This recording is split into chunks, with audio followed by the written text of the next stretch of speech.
தம்பி, உங்களுடைய வயசு என்னப்பா? என் வயசு 19. அப்போ நீங்கள் போடக்கூடிய முதல் ஓட்டு இந்த தேர்தல் இல்லைங்களா? அந்த ஓட்டை உங்களுடைய தொகுதிக்கு யாருக்கு போட போகிறீங்க? ஏன்னா இப்போ உங்களுக்கு வந்து வயசு 19ன்ற போது நீங்கள் சோஷியல் மீடியாவாக இருக்கட்டும் எல்லாமே பார்த்துருப்பீங்கல்ல. அப்போ உங்களுடைய வேட்பாளராக 2 பேர் இங்கே முக்கியமாக நிற்கிறாங்க.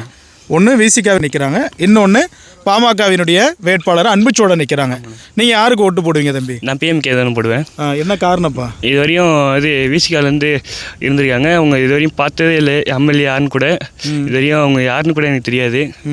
உங்களுடைய கிராமத்துக்கு வந்ததே கிடையாது? இது வரையும் எங்கள் கிராமத்துக்கே வந்தது இல்லை. ஓட்டு கேட்க கூட வந்தது இல்லை. இது வரையும் போன வருஷம் கூட ஓட்டு கேட்கவே வரல. ஓட்டு கேட்கவும் வரல. ஓகே, சரி. இப்போ பாமக வந்தால் எப்படி இருக்கும்னு நினைக்கிறீங்க நீங்கள்? பாமக வந்தால் வேலை அதிகமாக கிடைக்கும். அடுத்தது இந்த பகுதி மக்களுக்கு என்னென்ன செய்வாங்கன்னு நினைக்கிறீங்க? எப்படி இருக்கும்? விவசாயத்தை பொறுத்த வரைக்கும் கொஞ்சம் நல்லாயிருக்கும். மாதிரி இளைஞர்களுக்கு நல்ல வேலை கிடைக்கும். அதனால் நீங்கள் மாம்பழத்தை போகிறீங்க. நன்றிப்பா.